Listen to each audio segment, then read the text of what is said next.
장 초반 삼양식품의 주가가 강세를 보이면서 황세조 등극을 눈앞에 두고 있다는 분석입니다. 불닭 삼양식품이 신고가 랠리를 이어오면서 계속되는 시장의 수급이 확대된 것으로 확인되고 있고요. 오늘의 좋은 수출 지표 역시도 가격에 영향을 준 것으로 풀이되고 있습니다.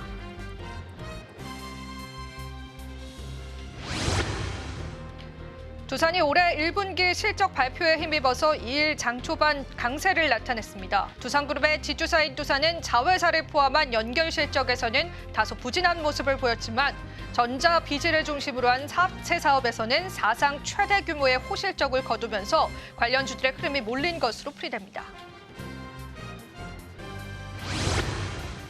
웅진이 상조업계 1위인 프리드라이프 인수에 힘입어서 3거래 연속 강세를 나타내고 있습니다. 한국거래소 등에 따르면 전거래일 대비해서도 장중에 8%의 오름폭을 키웠고요. 계속되는 강세가 지속되고 있다는 분석입니다.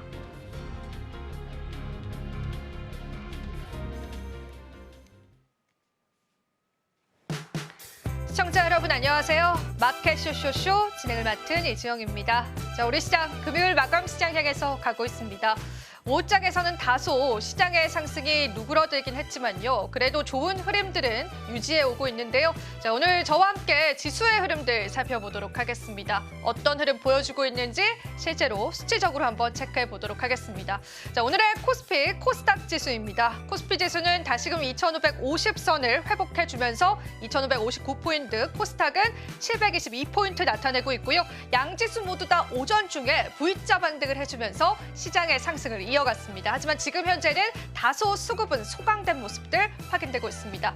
자, 이어서 수급도 체크해 보겠습니다. 오늘 코스피 지수의 수급입니다. 자, 오늘은 역시나 외국인 덜어내는 흐름들 보여주면서 4월 달 들어서 11조 원가량을 매도했는데요. 5월 첫 거래일 역시도 매도 물량 보여주고 있고요. 다만 기관 쪽에서 매수세 들어옵니다. 3,500억 원 넘게 매수하고 있는 모습 보여주는데요. 코스피는 그래도 외국인들이 제약바이오 그리고 금융주 쪽으로의 계속되는 매수세 보여주고 있습니다. 코스닥 넘어가 보겠습니다. 자, 오늘 코스닥의 매매 동향입니다. 외국인과 기관이 동반 매수해주면서 상승폭을 유지해주고 있고요. 개인 같은 경우에는 1,200억 원 덜어내지만 외국인 641억 원 그리고 개인은 640억 원 담아내는 모습 확인됩니다. 시가총액 상위 종목 체크해 보겠습니다.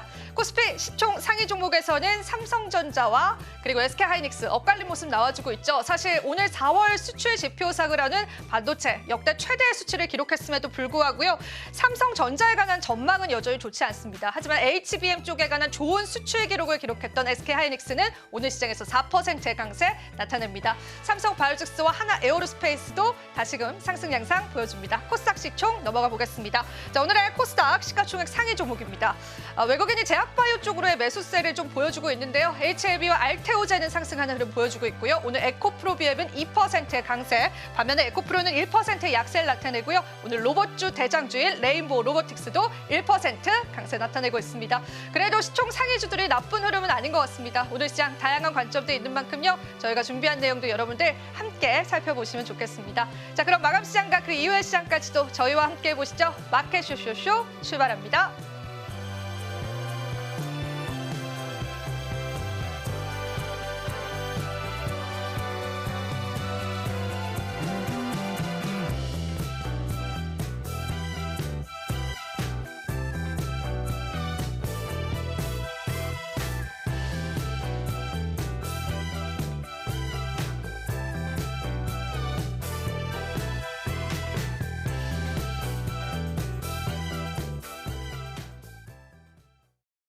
네, 오늘은 SCTV의 김성규 전문가님 오셨습니다. 어서 오세요. 안녕하세요.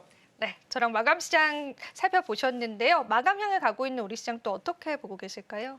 네, 지금 현재 보시면 거의 보합권이라고 보시면 되겠습니다. 처음에 우리 장 초반 시작할 때는 음봉으로 시작했다가 좀 떨어졌었죠. 그랬다가 다시금 올라가서 지금은 약간 올라왔는데 지금 현재 장세를 보게 되면은 거의 기관으로 넘어가는 약간 손바뀜이 일어나는 그런 모습을 볼 수가 있겠습니다. 자, 그래서 지금 현재 코스피와 코스닥의 움직임을 보면은 그래도 일반적인 것보다는 약간 좀 더 강한 모습이 코스닥에서 조금 더 나오고 있고 코스닥에서는 우선 제가 볼 때 이 반도체에 대한 소부장 부분도 있겠지만 특히 중요한 건 제약바이오 쪽으로 조금 더 지켜보실 필요가 있겠다라고 저는 그렇게 말씀드리겠습니다. 지금 현재 자리에서 봤을 때 충분히 올라갈 수 있는 여지가 있는 것은 우선은 그래도 그 제약 바이오 쪽을 중심으로 해가지고서 또 이제는 조금 돌아가는 그러면서도 지금 현재 보면은 거의 하루 돌아가면서 순환매가 지금 조금씩 형성이 되고 있는 것들을 보고 있기 때문에 지금 굉장히 개인 투자자들이 좀 대응하기 어려운 그런 부분들이 있습니다. 그렇기 때문에 지금 우리가 봤을 때는 오늘은 그래도 제약이 조금 더 돌아가는 그런 모습을 보여줬다. 이렇게 보시면 되겠습니다. 예, 좋습니다. 자, 이렇게 해서 저희가 또 마감 향해 가고 있는 시장인데요. 잠시 뒤에 오후장 주도 세터 통해서 시장 이야기 나눠보겠습니다. 우선 저희는 시장 한번 살펴보고 올게요. 다시 찾아뵙겠습니다.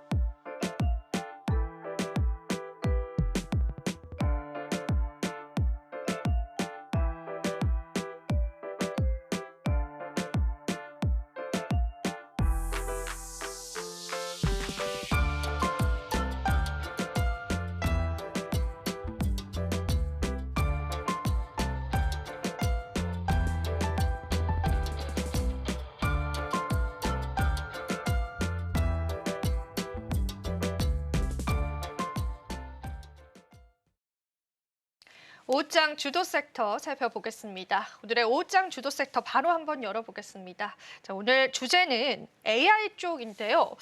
이제야 불붙은 한국형 AI 시대라는 그런 주제입니다. 자, 오늘 AI 관련한 이제 정부 정책적인 이야기들이 좀 나온 걸로 알려져 있습니다. 오늘 주도 섹터로 보고 계신 그 포인트가 어떤 걸까요? 네, 일단 중요한 거는 반도체 소부장 여기에 대해서 좀 더 보고 있는데 아무래도 지금까지 봤을 때는 AI 관련된 것들이 지금까지도 계속 해가지고서 어느 정도 이제 상승세를 이끌어 가다가 지금 좀 조정을 받은 다음에 다시금 이제 올라가려는 준비를 하고 있는 이런 자리에 있는 거죠. 그래서 오늘 나온 기사를 볼 것 같으면 중요한 거는 이제 정부 추경 13조 원 중에서 대략 한 1조 9천억 정도 그 정도의 예산이 이제 AI에 그 배정이 되어서 본회의에서 의결이 됐습니다. 아마 제가 봤을 때 예산안 은 거의 그대로 상정이 돼가지고 그대로 해서 행정부에서 집행을 할 것으로 보고 있고요. 여기에 나온 것들 중에 제일 중요한 게 뭐냐면 우선 GPU 10,000개 정도를 구매할 수 있는 자금이 생겼다. 그리고 지금 현재 시중에 있는 몇 안 되지만 대략 1,000개가 안 됩니다. 한 800개 정도 되는 이 AI용 GPU에 대해서도 임차를 해서 쓸 수 있도록 거기에 대한 예산도 별도 편성이 되어가지고 실제로는 어느 정도 좀 그 틀을 잡아가는 그런 모습을 보여주고 있다 이렇게 말씀드릴 수가 있겠습니다. 자, 그래서 지금 현재 보면은 원래 이제 이렇게 해서 GPU가 그야말로 품귀다 못해가지고 굉장히 지금 웃돈에 웃돈을 올라가가지고 더 비싸게 거래가 되고 있는 상태인데 그래도 이 정도로 해서 우리가 메모리라도 생산을 하고 있으니까 이 정도는 커버가 된다라고 저는 일단 그렇게 보고 있고요.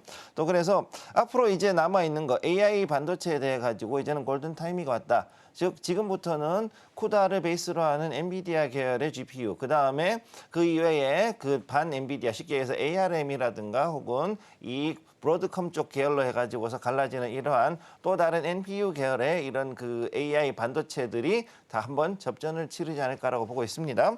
그렇기 때문에 여기에 대해서 우리나라도 결국은 맞춰가지고 산업을 육성을 해야 된다는 걸 볼 수가 있고 실제로 장중에 그 급등했던 종목들을 보면은 ARM에 관련돼 있는 종목이라든가 혹은 퓨리어스 AI라든가 이런 쪽에 관련돼 있는 테마들이 상당히 강하게 움직였던 것을 볼 수가 있습니다. 자, 그래서 오늘 보면은 또 뉴욕 증시 같은 경우에도 마이크로소프트와 메타가 또 생각보다 실적이 나쁘지 않게 나왔기 때문에 거기에 맞춰 가지고서 지금 현재 그 반도체 섹터들이 상당히 좀 올라간 것을 볼 수가 있고요. 자, 그러면은 여기에서 봤을 때 이제는 우리나라가 그러면 정부에서 어떤 식으로 해야 될까 했을 때 단순하게 그냥 엔비디아의 GPU만 가지고서 가기에는 현실적으로는 두 가지 문제가 있다. 첫 번째, 발열이 많은 데다가 전력을 너무 많이 소모하기 때문에 여기에 대한 것을 어떻게 해결할 것이냐. 이게 첫 번째 이슈가 되는 것이고 두 번째는 이게 이제는 AI도 안보에 관련된 부분, 쉽게 얘기해서 너무 외국에 의존하지 않고 우리나라가 자체적으로 어느 정도는 생산할 수 있는 어떤 기반적인 그 기초적인 그 프레임은 가지고 있어야 된다고 생각을 하고 있기 때문에 그래서 여기에 대해서 그나마 정부가 투자를 시작했다 이렇게 보시면 되겠습니다. 네, 오늘 같은 경우에는 정부 측에서 AI에 1.5조 원 추경 예산을 투입한다는 소식이 좀 전해지면서요. 관련한 기업들의 움직임들도 좀 확인이 되게 했습니다.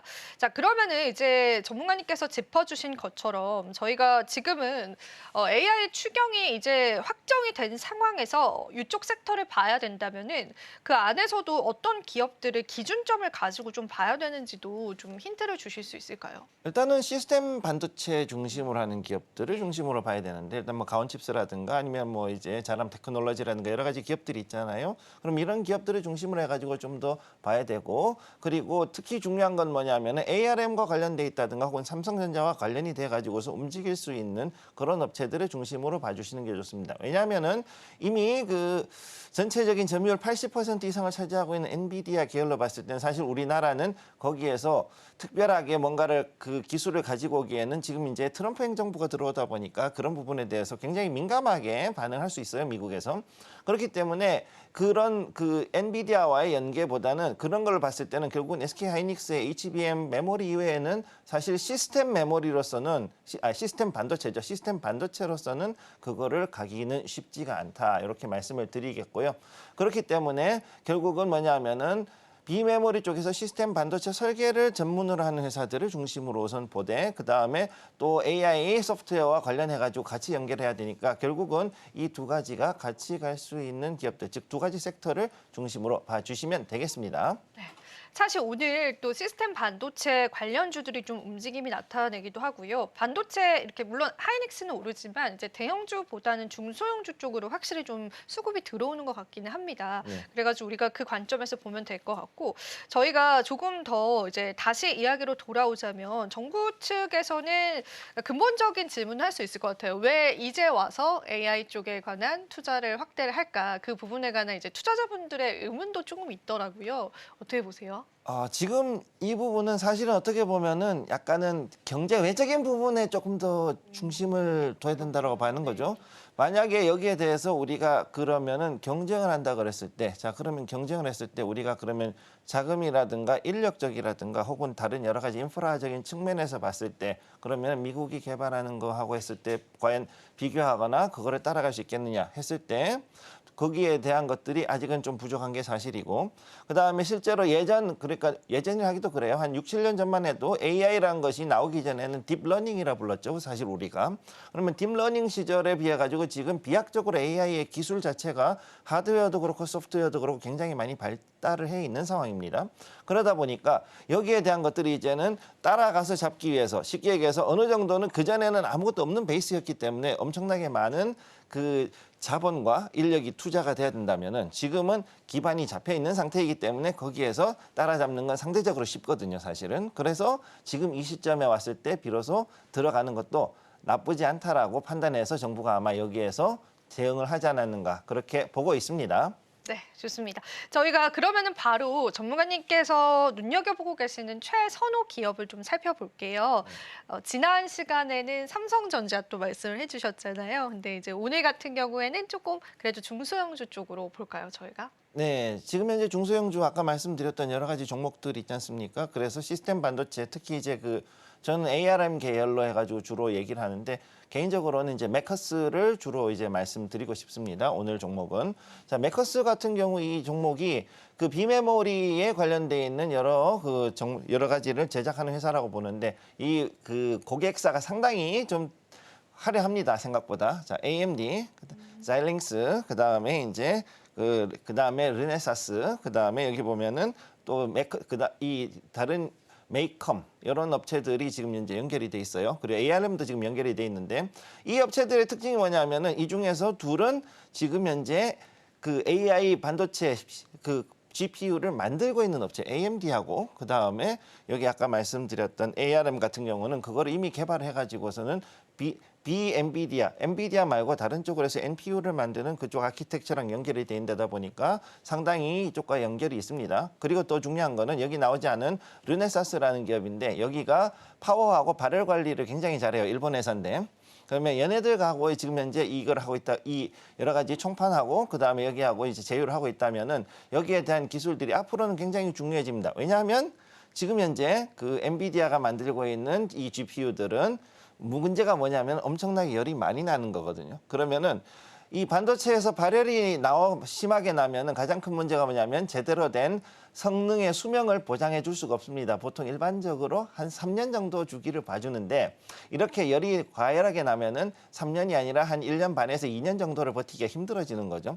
그렇기 때문에 앞으로의 과제들, 특히 엔비디아도 역시 마찬가지고 다른 모든 그 AI 관련돼 있는 하드웨어 회사들은 이 발열 관리, 그리고 발열 관리를 하려고 그러면 결국은 뭐냐면은 전력 소모를 최대한 줄이고 효율적으로 돌아가는 그런 아키텍처를 다시 만들어야 되거든요. 그런 부분에 대한 것들에 주목을 하게 된다면 메커스가 이런 부분에 대한 기술을 상당히 많이 가지고 있고 또 다른 데서도 차용할 수 있는 그런 기반을 가지고 있는 회사라고 보시면 되겠고요.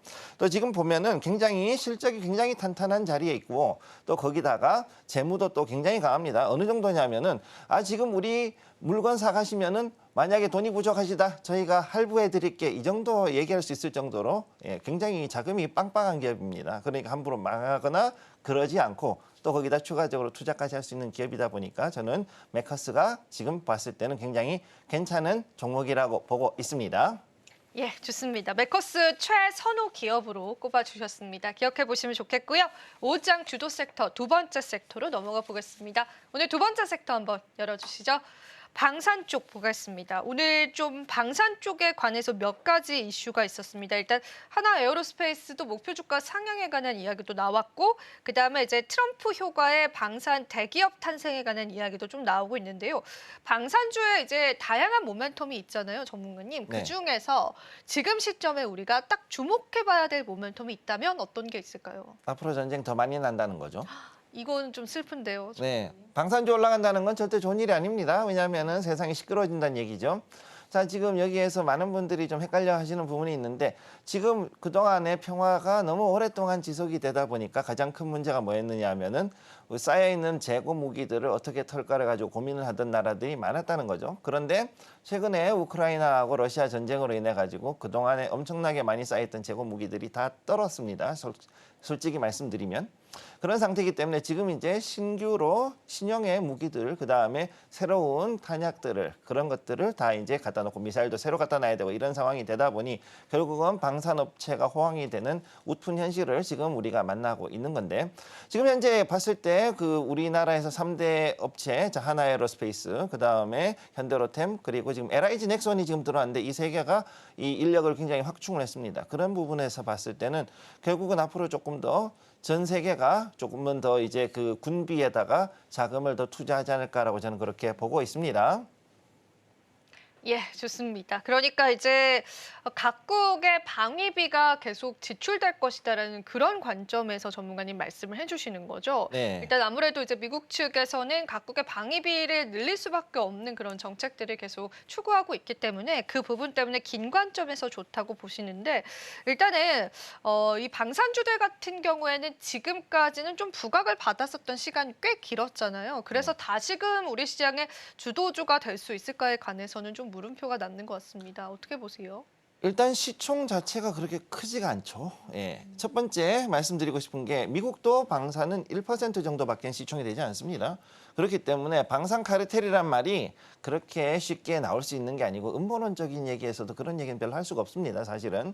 자, 그런데 이 방산이라는 것이 중요한 것은 지금까지 해가지고 우리가 기대했던 것보다 생각보다는 아직까지는 그 많은 실적이 나오지 않았다. 쉽게 얘기해서 아직도 주문할 나라들과 주문해야 될 계약들은 넘쳐날 것이다라고 많은 사람들이 예측을 하고 있기 때문에 이 부분에 대한 것들을 봐야 되고요. 특히 그 단순하게 항공 장비뿐만 아니라 육상 장비들 이런 것들이 또 역시 가게 될 것이라고 보고 있고 거기다가 이제는 또 다른 이슈가 뭐냐? 인구가 줄어들잖아요, 전체적으로. 네, 그러면은 거기에 맞춰가지고 무인화로 들어가게 되는데 이 무인화에 대해 가지고 가려 그러면 결국 로보틱스하고 결합이 되어 있는 이런 그 전투 방식을 쓸 수밖에 없는 상황이 될 겁니다. 그렇기 때문에 지금 현재 인력 확충을 했던 이 3대 업체들, 아까 말씀드렸던 이 업체들 같은 경우는 결국은 로보틱스를 중심으로 해서 하게 될 거고 참 이상한 결론이 날 수 있는데 방산하고 로버트주가 관련주가 같이 가는 그런 일들이 앞으로 벌어질 수 있다는 것을 여러분들이 기억해 두시면 되겠습니다.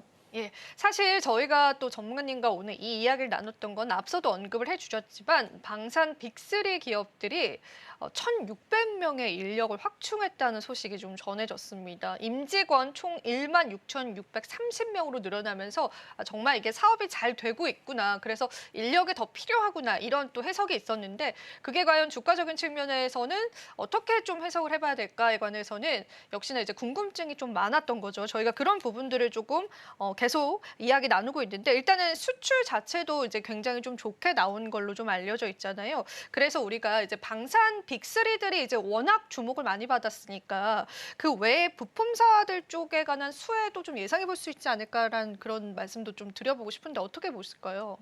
상당히 좋은 얘기고요. 그게 오히려 더 돈이 될 수도 있습니다. 자, 일단 미군을 기준으로 하자면은 자, 서플라이, O&M, 서비스, 컨스트럭션 해가지고서 크게 세 개 분야로 갈라가지고 계약을 나눠요. 군납 같은 경우. 자, 그러면은 우리가 알고 있는 이런 중소형 업체들 같은 경우에는 서비스, 지금 오퍼레이션 메인테넌스라고 그러죠. 그 유지 보수 관련해가지고서 들어가는 거. 그 다음에 거기에 들어가는 군납, 서플라이로 들어가는 군납. 이쪽으로 해가지고서 아무래도 강세를 보이는 기업들이 나올 수밖에 없겠죠. 자, 그럼 거기 들어가는 것들 주로 많이 쓰는 탄약류를 비롯해가지고서는 배터리라든가 각종 소모품들, 그 다음에 필터류 이런 것들에 대해 가지고서도 엄청난 소요가 제기가 될 것이고 결국은 지금까지는 우리나라는 국내 방산 업체들 같은 경우는 국내 우리 국군이 주 고객이었지 않습니까? 예. 그랬는데 이제는 국군 말고 다른 나라들이 더 늘어날 수 있다라는 상황. 그리고 아까 초반에 잠깐 말씀드렸지만 오래된 기종들 40년, 50년 된 그런 이 기종들을 이제는 바꿔야 될 나라들이 굉장히 많다는 점에서는 앞으로 좀 더 지켜볼 필요가 있겠다 이렇게 말씀드리겠습니다. 네, 그러면은 또 전문가님께 마지막으로요. 최선호 기업에 관해서 좀 여쭤보겠습니다. 어떤 기업도 꼽아주실지 궁금한데요. 방산 빅3는 아닌 것 같네요. 어떤 기업이죠? 네. 오늘은 특히 이제 좀 중소형주 위주로 얘기를 하려고 하고 있고요. 지금 오늘 종목은 S&T 다이나믹스를 일단 가지고 왔습니다. 자, S&T 다이나믹스 같은 경우에 이 종목 같은 경우에는 그 방산뿐만이 아니라 차량 기계, 공작 부품 이쪽을 해가지고서는 제작을 하는 업체라고 보시면 되겠고, 그래서 원래는 이 회사는 상당히 그 뭐라 그래야 될까요? 군납도 했었지만은 동시에 이제 그 민수 사업도 같이 하던 그런 업체였습니다. 그랬다가 대우정밀이라고 알죠? 옛날에 대우정밀이 이쪽이랑 연결해가지고 했었던 그런 업체라고 보시면 되겠고요. 자, 그래서 이 종목 같은 경우에는 그 특히 방산 쪽에서도 이제 화력이라든가 혹은 이제 대유도탄 기만 체계라든가 이런 것들을 확보를 하고 있고 특히나 재미있는 것이 뭐냐면은 무슨 원격으로 해가지고 조정하는 원격 조정형 화력 체계라고 그러죠. 그러니까는 사람은 장갑차나 탱크 안에 있으면서 총이 알아서 움직이면서 자동으로 사격을 해주는 그런 시스템을 가지고 있다는 것. 즉 무인화에 일단 기본적인 플랫폼을 갖추고 있다는 점에서 이 종목을 저는 눈여겨보고 있고 앞으로 무인화 그다음에 현대화돼 가지고서는 인력의 손실이 최소화되는 전장에 들어갔을 때 S&T 다이나믹스가 앞으로 다른 어떤 로보틱스 회사와 결합했을 경우에 그 나오는 시너지가 상당할 거라고 저는 보고 있습니다. 그렇기 때문에 이 종목을 지금 보고 있고요. 이 종목은 그리고 아까도 말씀드렸지만 군납뿐만 아니라 민수 쪽으로도 역시 상당한 그 실적을 가지고 있기 때문에 강력한 실적 베이스를 가지고 있고 그런 가운데서 지금 현재 바닥을 서서히 다지고 있다. 이렇게 보고 있기 때문에 앞으로 충분히 상승 가능성이 있는 그런 업체라고 보시면 되겠습니다. 네, S&T 다이내믹스 또 최선호주로 저희가 이야기 나눠봤습니다. 자, 오늘 다양한 또 시장 이야기 나눠봤습니다. 전문가님 오늘 도움 말씀 고맙습니다.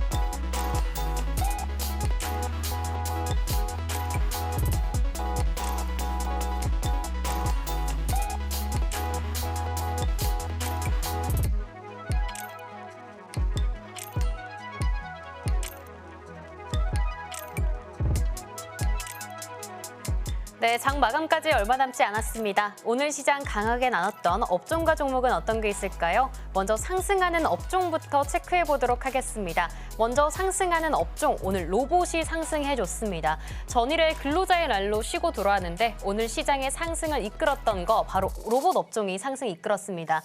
오늘 E&M 같은 경우에는 상한가까지 기록했고요. 이외에도 포메탈, 두산, 고영까지 좋은 흐름 보였습니다. 다음으로는 알뜰폰도 오늘 강세였습니다. 이번 주 내내 SKT 사태의 여파를 벗어나지 못하고 있는데요. 보안과 유심에 이어서 오늘은 알뜰폰까지 그 수혜를 받아갔습니다. 이에 따라서 세종텔레콤, LG헬로비전, KT, 스카이라이프까지 오늘 좋은 흐름 보였네요. 마지막으로 하락 업종도 살펴보도록 하겠습니다. 오늘 하락 업종 여행 레저입니다. 본격적으로 5월 휴가가 연휴가 시작되는데요. 기대감이 선반영돼서일까요? 오늘 참 좋은 여행, 하나투어, 모두투어, 노랑풍선까지 일제히 저조한 흐름 보였습니다. 그렇다면 오늘 특징주들은 어떤 이야기 담고 있을까요? 첫 번째 특징주 이야기 들어보도록 하겠습니다. 오늘 첫 번째 특징주 바로 두산 골라왔습니다. 오늘 두산이 크게 급등해줬는데요. 급등의 이유는 바로 실적이었습니다. 전자비즈니스그룹 사업부가 1, 4분기 실적이 양호할 것으로 보여지고 있고요. 올해 같은 경우에도 계속해서 실적 반영이 되게 좋게 나올 것이라고, 개선이 될 것이라고 알려지고 있습니다.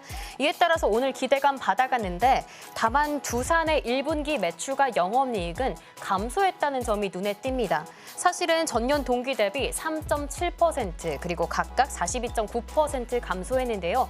이렇게 감소한 이유는 사실 자회사인 두산 바켓 그리고 두산 에너빌리티 같은 종목들의 매출과 영업이익이 반영됐기 때문입니다.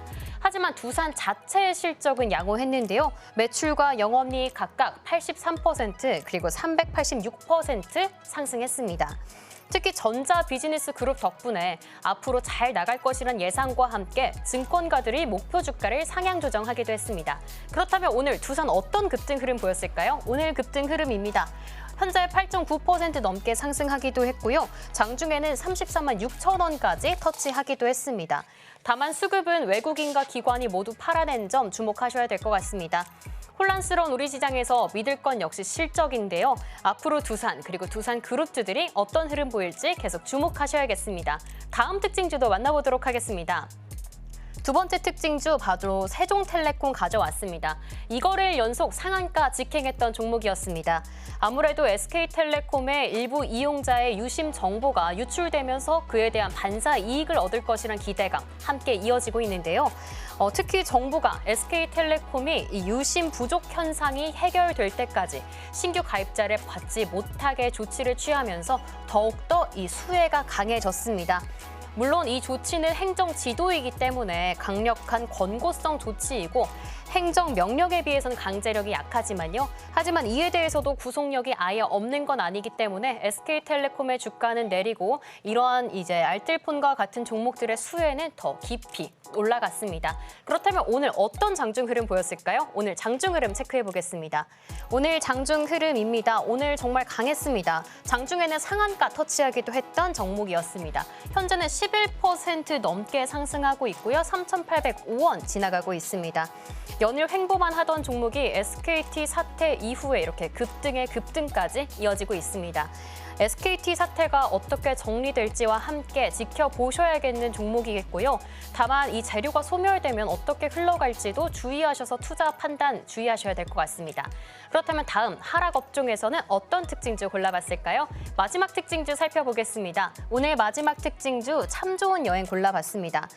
오늘이 지나면 본격적인 연휴 시즌이 시작됩니다. 하지만 연휴를 기다리고 있는 건 우리나라뿐만이 아닌데요. 중국에서는 노동절이 있고요. 일본에서는 골든위크가 기다리고 있습니다. 이렇게 한일 중에 연휴 시즌이 겹친 상태입니다. 덕분에 국내 관광 수요가 개선될 것이라는 기대감과 함께 여행 관련 주들이 그동안 많이 올랐습니다. 참 좋은 여행 같은 경우에도요. 그동안 10% 가까운 상승률이 4월 한 달 동안 이어졌습니다. 다만 오늘 같은 경우에는 연휴가 막 다가와서였을까요? 조정 일어난 모습 보여주고 있습니다. 오늘 참 좋은 여행 어떤 조정 일어났을지 장중 흐름으로 만나보도록 하겠습니다. 오늘 장중 흐름입니다. 처음에는 상승하는가 했는데 계속 하락폭을 키워왔습니다. 현재는 2.27% 하락하고 있고요. 6,470원 선 지나가고 있습니다. 수급 같은 경우에도 외국인과 기관이 모두 팔아내는 모양새 보였습니다. 그래도 한동안 여행업종 같은 경우에는 정치적 리스크도 있었고요. 또 안타까운 참사 사고 등으로 계속해서 기대감이 내려갔었는데요. 이제는 좀 연휴 기간과 함께 탄력적으로 움직이는 모양새 함께 주목해 주시는 게 좋을 것 같습니다. 이렇게 오늘 상승과 하락 오갔던 특징주 이야기 모두 나눠봤습니다.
금요일 우리 시장 마감됐습니다.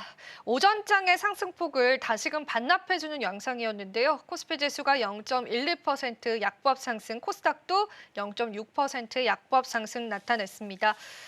시장에서는 하락 종목이 더 많은 것으로 집계가 되고요. 자, 오늘은 저희가 또 마감 시장과 또 그 이후의 시장까지도 분석 잡아주실 분 SCTV의 이민 전문가님 모셨습니다. 어서 오세요. 네, 안녕하세요. 네, 마감 시장 또 어떻게 보셨을까요? 일단은 개장한 다음에 분위기가 썩 좋지는 않았습니다. 오늘 시장 자체는 원래 좀 눈치 보기 장세, 약간 이제 연휴를 앞두고 수요일 날에도 말씀드렸다시피 금요일 같은 수요일이다라고 말씀을 드렸고요. 오늘도 마찬가지로 월요일, 화요일 연휴가 굉장히 길다 보니까 이러한 약세장에서는 이게 연휴가 길면 거기에 따른 불확실성 때문에 시장은 어느 정도 좀 조정을 받는 게 당연한 건데 오히려 다행히 2,550포인트 코스피 기준에서 깨졌다가 지금 2,560포인트 정도까지 올려 붙여주는 꽤 힘있는 모습을 보여주는 것 같고요. 코스닥 같은 경우도 일단은 코스피보다는 조금 더 강한 흐름 이어가면서 괜찮은 흐름이 나왔는데 일단 좀 특이한 점이 코스피에서는 삼성전자는 마이너스 2% 나오면서 하이닉스는 4.79%로 마감이 져졌습니다. 결국에는 이 마이크로소프트의 AI 데이터 센터에 대한 지속적인 투자와 메타의 실적이 향상이 힘입어서 HBM에 대한 수요가 SK 하이닉스의 주가를 좀 끌어당기는 것 같고요. 그에 반해서 이제 삼성전자는 뭐 아직도 이런 모멘텀, 주가를 끌어올릴 만한 킥이라고 하죠. 그런 모멘텀이 없기 때문에 조금은 SK 하이닉스보다는 약한 흐름 보여준 것 같고 반면에 이제 코스닥은 좀 대부분의 종목들이 좀 올라갔습니다. 에코프로를 제외하고 나서는 결국엔 바이오 같은 종목들 알테오젠이 오랜만에 또 상승을 해주면서요. 좋은 흐름을 보여줬고 끝으로 뭐 테마별로 본다면 오늘은 전체적으로 뭐 주도 섹터라든지 뭐 반도체가 올라가서 반도체 종목들이 다 좋았다든지 뭐 그런 느낌은 없고요. 그냥 정책주 뭐 이쪽 위주로 뭐 시장이 좀 올라갔고 우리가 포트폴리오에서 한 20% 내지 한 30% 가져가자 편안한 선택은 여기가 될 것이다라고 말씀드렸던 내수주 위주의 화장품이라든지 그다음에 피부 미용 그다음 이쪽 부분에 대해서도 꽤 시장보다는 강한 흐름이 나타났다 정도로 정리해드리고 싶습니다. 예, 좋습니다. 지금 또 저희가 시장 속보도 같이 전해드렸는데요. 일단은 오늘 시장은 또 수출 지표에 반응하는 또 시장이기도 했던 것 같습니다. 금요일 시장 이렇게 마감을 한번 해보도록 하고요. 우리가 또 앞으로의 전략들을 잡아보기 위해서 오늘 뉴스를 통해서 시장을 한번 살펴볼 예정입니다. 자, 오늘은 저희가 시장을 이기는 뉴스 미리 보기가 역시나 준비되어 있는데 어떤 뉴스에 집중을 하면 좋을지 고으린 캐스터가 준비하고 있습니다. 자, 오늘 어떤 뉴스 주목해 볼까요?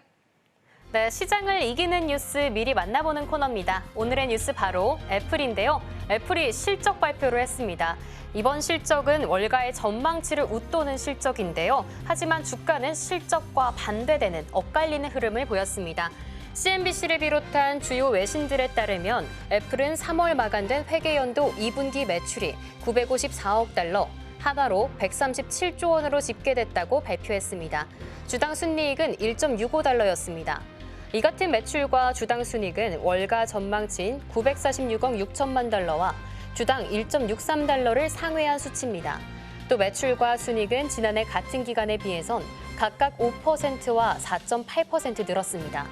이러한 실적 성장의 로이터 통신은요, 소비자들이 도널드 트럼프 대통령의 잠재적인 아이폰 수입 관세를 우려해 아이폰을 미리 구매했기 때문이라고 분석했고요. 팀 쿡 CEO는 아이폰 매출이 599달러 가격에 상대적으로 저렴한 아이폰 16E의 판매 호조에 힘입은 것이라고 설명했습니다. 하지만 관세에 대한 불안감을 해소하지 못했던 걸까요? 주가는 하락세로 돌아섰습니다. 팀 쿡은 특히 공급망을 최적화한 덕분에 지난 분기 관세 충격은 제한적이었다고 하면서도 이번 분기 관세로 인한 추가 비용이 9억 달러 수준이 될 것이라고 전망했습니다. 그 역시도 관세 때문에 어떤 일이 일어날지 확신할 수 없기 때문에 6월 분기를 예상하는 것은 굉장히 어렵다고 덧붙였는데요. 네, 관세로 인해서 미국의 대표적인 기업인 애플까지 흔들리고 있습니다. 현재로선 미국과 전 세계가 모두 관세 협상을 하고 있는 만큼 어떤 이야기가 나올지 주목하시는 게 중요할 것 같습니다. 이어서 자세한 이야기 나눠보도록 하겠습니다. 지금까지 뉴스 미리 보기였습니다. 네, 뉴스 미리 보기도 같이 살펴보셨습니다. 자, 일단은 저희가 오늘 또 어떤 뉴스의 주제를 잡고 또 공부를 해볼지 바로 또 주제 열어볼 텐데요. 일단 관세 피하자 비수기가 온다. 스마트폰의 전망에 관해서 이야기를 좀 나눠보겠습니다. 그 전에 전문가님, 네. 미국이 관세 수입이 4월 달에 최고치라고 하더라고요. 네, 그렇죠. 엄청나게 이미 이제 수익을 얻었더라고요. 근데 그쵸. 그에 따른 피해가 이 빅테크 기업 그리고 이제 여러 나라들한테 계속 오는 것 같습니다. 뭐 일단은 지금 애플 같은 데는 실적은 괜찮게 나왔어요. 1월부터 3월까지 우리 돈으로 한 137조 원으로 기록을 하면서 괜찮은 실적이 나왔는데 지금 애프터마켓에서도 애플이 좀 떨어지고 있거든요. 지금 미국 주식은 우리나라랑 조금은 다르게 보셔야 되는 게 뭐냐면 실적을 보지 말자라고 말씀드리는 게 아니라 실적은 나와 있는 대로 이제 그대로 분석해 주시면 되는데 앞으로 기업들이 보통 이제 CEO들이 컨콜이라고 하죠. 컨퍼런스 콜에 나와가지고 앞으로의 예상치 가이던스를 좀 발표를 하는데요.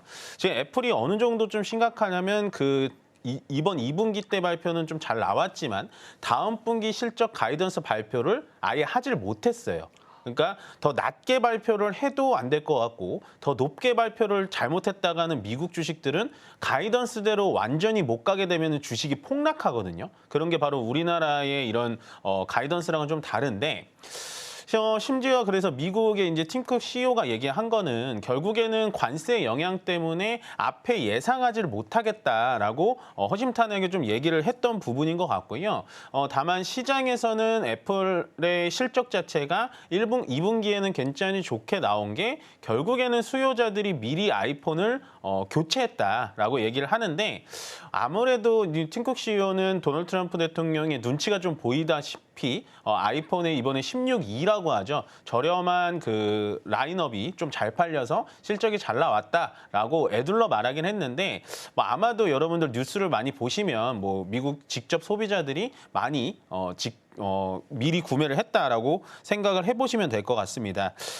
현재 일단은 아이폰 판매량이 굉장히 좀 중요하게 보이는데요. 애플의 가장 절반의 실적을 차지하는 게 바로 이 아이폰의 실적입니다. 근데 아이폰 판매량의 또 절반을 차지하는 게 바로 중국에서의 판매량이에요. 그러니까 중국에서의 아이폰 사랑이 엄청나다는 걸 여러분들 아실 수가 있는데 현재 미중 간의 갈등이 심해지다 보니까 중국의 나라 특성상 애국 소비 심리가 엄청나게 살아나는 겁니다. 그래서 아이폰이라는 것 자체를 구매를 안 하고 현재는 화웨이라든지 뭐 샤오미, 그다음 비보 같은 대체할 수 있는 품목들이 굉장히 많아요, 중국엔. 그렇기 때문에 아이폰을 구매를 하지 않고 현재 중국의 현지 스마트폰으로 좀 갈아타고 있다. 그래서 사태가 굉장히 좀 심각하다라고 보여지고요. 그다음에 팀쿡 CEO가 직접 얘기를 했습니다. 관세 영향 때문에 추가적인 비용이 들어갈 것 같다. 우리나라 돈으로 한 1조 3천억 정도 추가적인 비용도 발생할 것 같으니까 앞으로 그런 이유 때문에라도 예상 실적을 좀 내놓기가 어렵다라고까지 얘기하고 있습니다. 네. 사실 이제 미국이 이제 우리가 실적 발표 자체보다는 앞으로의 전망치를 좀 많이 보잖아요. 근데 이제 애플 역시도 관세에 관한 리스크를 피해갈 수는 없을 것이다라고 좀 보여지는 게 월가의 전망치인 것 같습니다. 그런데 사실 이제 투자자 입장에서는 궁금한 건요, 전문가님. 이렇게 우리가 어쨌든 이거는 이제 안 좋은 뉴스잖아요. 이 안에서 투자 전략을 어떻게 잡아봐야 될까? 일단 그러니까 애플 관련된 종목은 지금은 좀 어려운 거죠. 피하자. 예, 미리 들어가 있으면 어쩔 수 없지만 늘 제가 양날의 검이라고 얘기 드리는 바로 이런 부분입니다. 그래서 애플은 지금 일단은 좋지가 않은 거죠. 대장주격인 애플이 뭐 관세 영향을 안 받을 수도 없고 거기다가 지금 방금 팀쿡 CEO가 얘기했다시피 베트남에서 인도로 생산 기지를 옮긴다라고 하고 있는데 결국엔 그것도 비용이 드는 거기 때문에요. 뭐 쉽게 그렇게 결정해서 그냥 뭐 집 이사 가듯이 하는 것도 아니기 때문에 쉽진 않아 보이고요. 다만 이제 이런 애플에 관련된 종목들을 좀 피하면서 반사수혜를 볼 만한 종목들을 보시는 게 좋아요. 그러니까 간단하게 생각을 하면 애플의 아이폰이 안 팔리니까 중국에서 갤럭시가 잘 팔리지 않을까라는 투자 아이디어를 가져가실 수 있는데 안타깝지만서도 중국인들이 그렇게 갤럭시를 선호하지는 않습니다. 비중도 굉장히 적고요. 그래서 오히려 우리가 투자 아이디어를 어디서 찾아야 되냐? 결국엔 샤오미라든지 화웨이폰이 중국에서 더 많이 팔리게 되면 그 중국의 스마트폰에 부품을 납품하는 그쪽에 대해서 기업을 좀 공부해 보시면 충분히 투자 아이디어가 나올 것 같으니까요. 당분간은 애플에 직접 투자하시거나 애플의 관련주들은 조금은 피해 가시는 게 더 좋아 보인다라는 의견 전달해 드리도록 하겠습니다.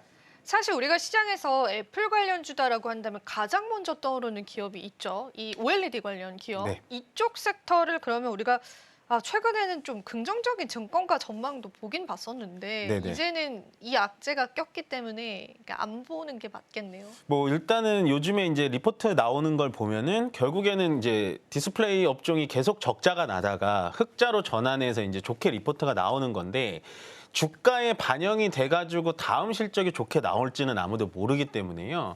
웬만해서는 현재 OLED 쪽, 특히 LED 쪽 이런 약간 뭐라 그러나요? 우리 디스플레이 쪽은 나쁜 선택은 아닙니다만은 우리가 주식 투자를 해가지고 단기간에 성공을 한다. 그다음에 앞으로 봤을 때 무조건 좋아진다라고 판단은 좀 안 하셨으면 좋을 것 같습니다. 워낙에 주가가 밑으로 더 내려가 있는 상태고요. 그다음에 어쨌든 이 디스플레이 쪽에 대해서는 아직도 중국의 공세가 굉장히 셉니다. 특히나 LED 쪽, 중국의 BOE라고 하죠. LED 쪽에 대해서는 뭐 2차 전지랑 똑같이 비교하시면 돼요. 결국엔 기술력과 가격 경쟁력에서 많이 밀리기 때문에요. 굳이 뭐 우리가 이렇게 어려운 테마를 들어가서 거기서 한 번 정도 잘 되겠지라고 확률이 적은 데에다가 베팅할 필요는 없다라고 생각합니다.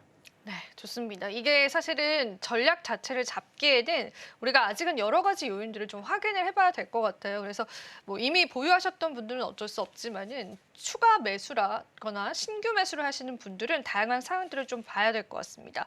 자, 그러면은 우리 전문가님께서는 지금 돌파구를 좀 찾는다라고 한다면은 이 안에서 어떤 투자 전략을 좀 생각을 해보세요. 아예 다른 섹터 쪽으로 지금은 좀 시장에서 봐야 되는 걸까요, 그러면? 뭐 말씀드린 대로 스마트폰 섹터를 좀 굳이 보자면 굳이 보자면. 예, 네. 굳이 봐도 괜찮을 것 같아요. 왜냐하면 중국 쪽에서 이제 몇 달 전에 나왔던 이관신 정책이라는 것도 있잖아요. 이번에 이관신 정책이 원래는 스마트폰이 포함이 안 됐었습니다.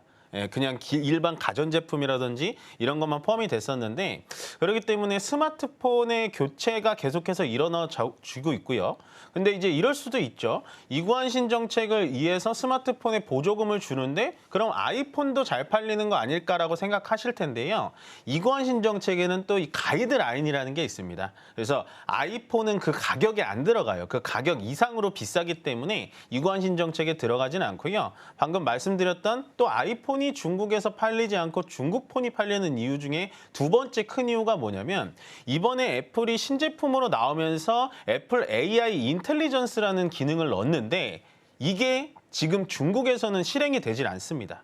예, 그렇다는 건 중국 사람들이 굳이 아이폰을 비싼 값에 사서 좋은 기능을 쓰지도 못하기 때문에요. 아이폰의 제가 봤을 때 판매 실적은 앞으로도 조금 더 안개 속에 갇혀 있는 거 아닐까라는 생각이 들고 일례로 그럼 반사수혜적으로 지금 현재 중국에서 스마트폰 점유율 1위를 가지고 있는 샤오미는요. 전년 대비 40% 성장 판매율을 가지고 있고 2등인 화웨이는 12% 성장, 그다음에 비보라는 회사도 있는데 그 비보의 스마트폰도 2% 성장을 하고 있습니다. 그래서 이 세 개의 스마트폰 업체에다가 뭐 카메라 모듈이라든지 그다음에 MLCC 적층 세라믹 콘덴서 뭐 이런 걸 납품하는 기업들을 좀 찾아보시면 가장 좋은 효과를 누릴 수 있지 않을까라고 생각합니다.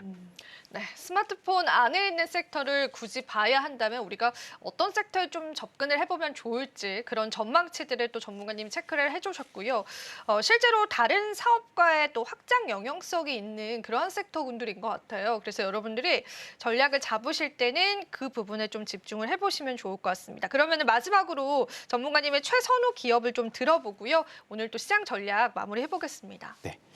방금 말씀드린 중국 스마트폰 부품에서는 우리나라에서 가장 많이 납품하는 게 삼성전기라는 기업이에요. 네. 예, 주가도 많이 내려와 있고요. 주가 또 높은 거 별로 안 좋아하시니까요.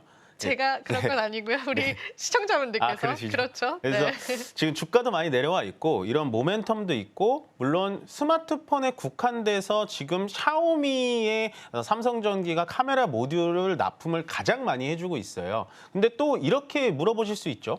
MLCC라는 기술 자체가 그렇게 고난이도 기술이 아닌데 중국의 업체들한테 받으면 되는 거 아닐까라고 생각하실 수 있는데요. 지금 샤오미 폰이라든지 화웨이 폰이요. 우리나라 갤럭시 폰만큼 기술력이 굉장히 뛰어납니다. 그렇기 때문에 삼성전기의 고성능 MLCC가 필요하고요. 삼성전기만의 특유의 그 카메라 모듈이라고 하죠. 사진 찍는 것도 굉장히 중국인들한테 인기가 많기 때문에 카메라 모듈이 인기가 굉장히 많다 정도를 챙겨가시면 좋을 것 같고 현재 삼성전기의 카메라 모듈 전체 매출 비중의 중국향이 25%나 되고 있습니다. 그렇기 때문에 앞으로도 삼성전기향 이런 중국 스마트폰 부품에 대해서 계속해서 확인을 해보는 게 좋을 것 같고 반대로 예전에 이제 삼성전기가 애플에다가도 카메라 모듈을 주력으로 납품하던 업체였는데요. 그거를 LG 이노텍한테 다 줬어요. 그래서 지금은 삼성전기의 매출 비중 한 7%밖에 되지는 않기 때문에요. 애플이 아무리 무너진다고 해서 삼성전기가 주가가 따라가지는 않습니다. LG 이노텍처럼 따라가지는 않으니까요. 저는 지금 대세론으로 좀 따라가자면 일단 삼성전기의 스마트폰향 MLCC로 따라가시는 게 좋고 또 며칠 전에 스마트폰과는 조금은 열애적인 얘기지만 비아디 있죠. 세계 제일의 전기차에도 삼성전기의 MLCC가 들어간다라고 얘기를 하니까 지금 주가가 밑으로 내려왔을 때 이보다 더 싸게 살 수는 없다라고 판단되어집니다. 네, 사실 오늘 또 저희가 시장을 이기는 뉴스 중에서 애플 실적은 좋았지만 향후 가이던스가 불명확하면서 지금 현재도 시간에서 하락을 하고 있는 부분을 보면서 좀 피해야 할 섹터로서 OLED 쪽을 좀 짚어주셨고요. 그래도 이제 스마트폰 쪽에서 저평가 국면에 있는 기업 중에서 집중을 해볼 만한 기업이 있다면 삼성전기 쪽으로 좀 꼽아주셨습니다. 애플 의존도가 좀 줄어들었다라는 부분들 그리고 비아디에도 MLCC를 납품하고 있다라는 부분들 같이 여러분들이 살펴보시면서 시장 전략들 잡아보면 좋겠고요. 마지막으로 전문가님 저희가 긴 연휴를 앞두고 있습니다.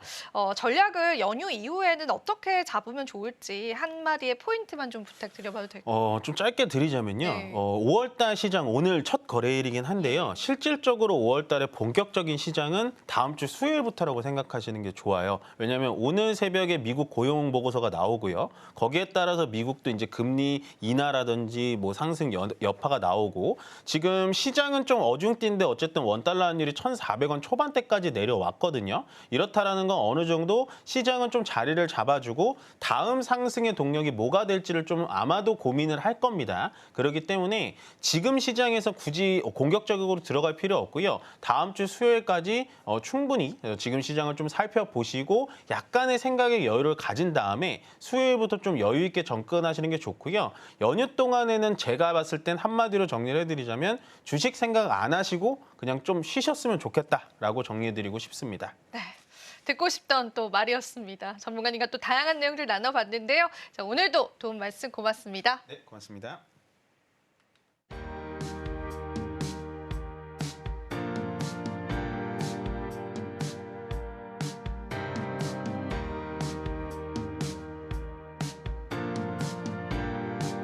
원휴를 앞둔 비교적 조용한 시장이었습니다. 연휴가 지나고 나면요, 또 시장 다양한 시나리오 펼쳐질 텐데요. 그에 맞는 발빠른 전략 계속 함께하겠습니다. 저희 방송 제공해드리는 정보는 투자 판단에 대한 조언일 뿐입니다. 참고해 보시고요. 저희는 다음 주 수요일에 다시 찾아뵐게요. 시청해주신 여러분 고맙습니다.